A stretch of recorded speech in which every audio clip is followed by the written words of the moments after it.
हाय। इस वीडियो में आप सीखेंगे अलाइनमेंट मेनू के बारे में, अलाइनमेंट ग्रुप के बारे में। यानी कि आप जो भी चीज़ें लिखते हैं उसके अलाइनमेंट को कैसे सेट करेंगे, ये आप इस वीडियो देखने के बाद एकदम क्लियर हो जाएगा आपका। तो कैसे क्या करेंगे, सबसे पहले मैं कुछ लिखता हूँ यहाँ पर। जैसे मैंने एक हेडिंग डाल दिया, नेम। अब हम चाहते हैं इसको सेंटर में रखें या राइट में रखें। तो दो तरह से अलाइनमेंट सेट होते हैं। अगर आपका जो रो है इसकी ऊंचाई इतनी ही रहेगी तो ये दूसरा वाला जो ऑप्शंस दिया हुआ है, जैसे दो तरह के कौन कौन से होते हैं, मैं पहले अलाइनमेंट ग्रुप आपको खोलकर दिखाता हूँ। एक हॉरिजेंटली और एक वर्टिकली। तो मैं इसे जब बड़ा करूँगा तो आप देख सकते हैं क्या हो रहा है। जब इस बॉक्स को बड़ा करेंगे तब इन 6 अलाइनमेंट्स का रोल आएगा, वरना इसी का रोल सिर्फ रहेगा लेफ्ट सेंटर राइट होगा। बट जब आप इसको और बड़ा कर देते हैं तो जो दूसरा इसका वर्टिकल रूप होता है, यानी कि टॉप में, मिडिल में और बॉटम में, वो ऑप्शन भी यहाँ पे ऑन हो जाता है। अगर मैं यहाँ पर दोनों से सेंटर चुन लेता हूँ तो ये बिल्कुल बीच में सेंटर में एकदम आ जाएगा। ये काम आप यहाँ से भी डायरेक्टली कर सकते हैं, यही ऑप्शन आपको वहाँ पर भी दिया हुआ था। जस्टिफाई मतलब जितने भी दिए हुए रहते हैं उससे आपको सेल को भरना होता है, उसके लिए यूज़ में आता है। तो अब इसमें एक ही वर्ड लिखा हुआ है, सपोज और कुछ लिखते हो और फिर आप नीचे जाते हैं एंटर करके, तो इसमें और जगह जब ज़रूरत होती है वो सिस्टम क्या करता है, उसको भरने लगता है। उसको बोलते हैं जस्टिफाई करना। ओके, मैं इसे थोड़ा सा कम करता हूँ। देखिए, जस्टिफाई जब आप चुने रहेंगे तो वो उतने ही जगह में फिट करने लगेगा। आप जितना कम करते जाएंगे ये उसी को काट करके नीचे लेते जाएगा। ये जस्टिफाई ऑप्शन होता है। आगे और डिटेल में इसके बारे में हम लोग जानेंगे। जस्टिफाई ऑप्शन आपको इधर भी मिलता है देखने को, फील में जस्टिफाई। तो वही ऑप्शन आपको यहाँ पर अलाइनमेंट में दिया हुआ था। नॉर्मली इसमें यही यूज़ करते हैं, लेफ़्ट, सेंटर और राइट। मैंने सेंटर चुन लिया, ओके कर दिया, ये बीच में आ गया, ऊपर से और नीचे से दोनों ही। तो ये शुरुआती जो आपको 6 ऑप्शंस दिए थे वो यही दिया हुआ था। इसके बाद से आपको रोटेट करने के ऑप्शंस है। तो मैं यहाँ से आपको रोटेशन ना बता करके आपको इसमें रोटेशन बता रहा हूँ, क्योंकि यहाँ पर आप सेट कर सकते हैं कितनी डिग्री आपको चाहिए। यहाँ पर फिक्स कुछ दिए हुए रहते हैं, वही आप चुन सकते हैं। तो 30 डिग्री चाहिए, 30 डिग्री पे ओके कर दिया। तो ये नाम थोड़ा सा मूव हो गया। आप चाहते हैं इस तरह से डिज़ाइन में लिखना तो आप यूज़ कर सकते हैं। आप जब डबल क्लिक करेंगे तो वो नॉर्मली हो जाएगा। आप एडिट कर सकते हैं, एंटर करेंगे तो फिर से वो जैसा आपने रोटेशन में डाला है वैसा ही हो जाएगा। आप यहाँ से डायरेक्टली चुन सकते हैं। तो मैंने बताया था यहाँ पर जैसे फिक्स है। तो अब आप सोच रहे होंगे इसका यूज़ क्यों है, क्या काम है।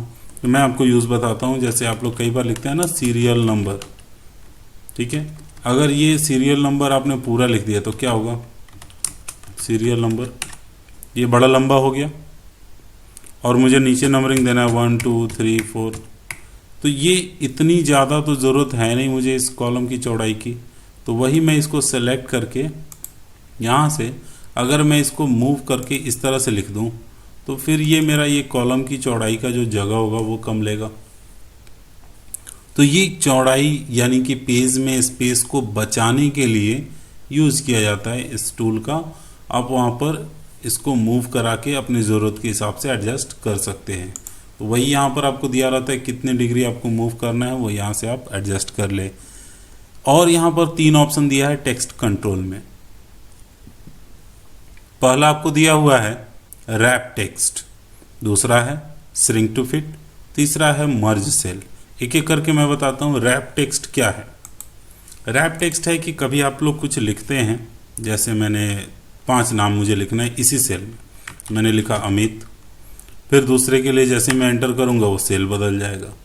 अब मैं कह रहा हूँ कि इसी में मुझे लिखना है, तो आप बोलेंगे स्पेस करके लिख लीजिए अमित, मुकेश, राकेश, सोहन।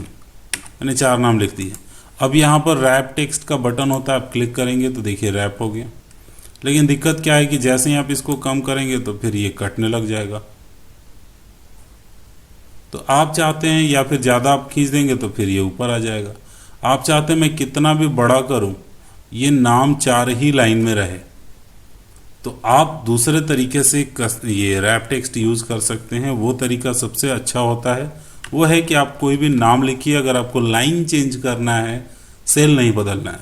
फिर से सुन लीजिए, आपको लाइन चेंज करना है, सेल नहीं बदलना है, तो आप प्रेस कीजिएगा अल्ट के साथ एंटर। क्या प्रेस कीजिएगा, मैं यहाँ नीचे लिख देता हूँ ALT प्लस एंटर। ये बटन आपको प्रेस करना है। मैं ये यूज़ करता हूँ इसमें। अल्ट के साथ जैसे ही मैं एंटर करूँगा, देखिएगा लाइन मेरा चेंज हो जाएगा, सेल नहीं बदला।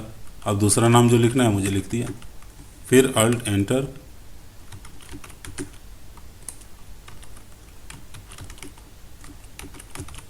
हो गया।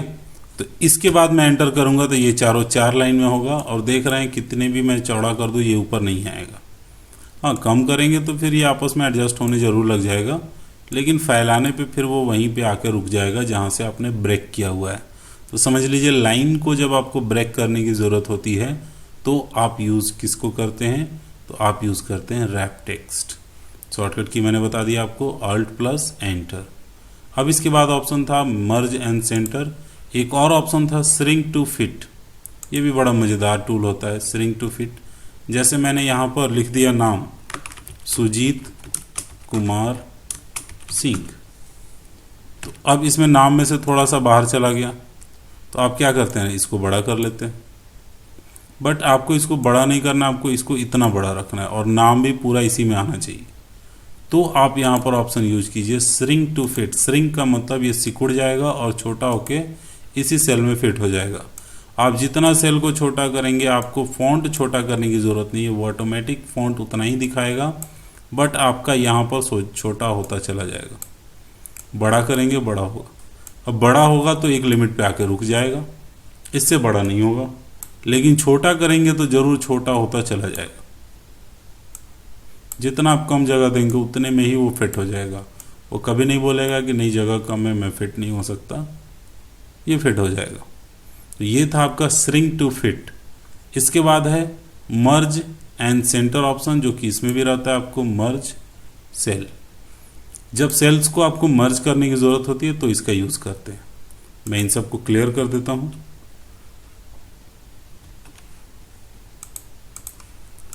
अब मर्ज एंड सेंटर का यूज़ कैसे करेंगे, जैसे आप हेडिंग दे रहे हैं और आप यहाँ पर ऊपर हेडिंग देना चाहते हैं जिसमें एक ही हेडिंग लिखा हो, नीचे 2 चीज़ें लिखनी। ओके, तो आप यहाँ पर लिखना चाहते हैं नेम, फिर यहाँ फर्स्ट नेम लास्ट नेम लिखना चाहते हैं, तो अब इसे मर्ज करने की ज़रूरत है, तो आप इस पर डायरेक्टली क्लिक कर दीजिए। ये मर्ज हो गया, बीच का जो ब्रैकेज था वो ख़त्म हो गया। अब ये आप यहाँ पर नेम लिख सकते हैं। तो यहाँ पर डायरेक्टली जो ऑप्शन चुना हुआ था वो नेम एंड सेंटर था, मर्ज एंड सेंटर। इसके अलावा भी कुछ ऑप्शन होते हैं।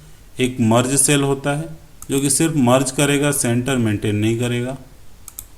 जैसे मैंने अनमर्ज कर दिया, अब मैं सीधा सिर्फ मर्ज सेल करूँगा। तो अगर एक बार आपने सेंटर चुन लिया तो सेंटर दिखेगा, यहाँ से आप लेफ्ट कर सकते हैं, सेंटर राइट, ये आपका अलाइनमेंट हो गया। तो अब इसके नीचे मुझे लिखना है फर्स्ट नेम और फिर लास्ट नेम, लेकिन मैं चाहता हूं नीचे जब लोग नाम लिखे तो दोनों एक साथ लिखें। तो अब मुझे क्या करना पड़ेगा, इस दोनों को मर्ज करना पड़ेगा, फिर इन दोनों को मर्ज करना होगा, फिर इन दोनों को मर्ज करना होगा, फिर इन दोनों को मर्ज करना होगा। अब इस स्थिति में क्या हो जाएगा कि मुझे एक एक लाइन सेलेक्ट करके मर्ज करते रहना होगा। जी नहीं, आपको इससे बचना है तो आप जाइए मर्ज एंड सेंटर और यहाँ से ऑप्शन चुन लीजिए मर्ज अक्रॉस। क्लिक करते ही बीच का जो आपका कॉलम का लाइन था वो गायब हो जाएगा और बचेगा सिर्फ और सिर्फ रो। तो अब यहाँ पर आप नाम लिख सकते हैं, आपका फर्स्ट नेम और लास्ट नेम दोनों आ गया इसमें। आप चाहें तो दोनों अलग अलग रख सकते हैं, आधा इसमें लिखें आधा इसमें लिखें। तो ये मैं मर्ज का ऑप्शन बता रहा था इसलिए मैंने ये सारी चीज़ आपको बता दी। तो अब इसमें आपका टोटल मर्ज एंड सेंटर हो गया। ये टेक्स्ट डायरेक्शन है वो लेफ़्ट टू राइट ही होगा आपका जब भी लिखिएगा। तो अलाइनमेंट में जितना कुछ भी था मैंने आपको बता दिया, यहाँ पर भी जो भी ऑप्शंस था मैंने बता दिया। टोटल आपका अलाइनमेंट ऑप्शन ख़त्म होता है। नेक्स्ट वीडियो में आपको नंबर फॉर्मेटिंग देखने को मिलेगा। इस वीडियो में इतना ही। Thank you.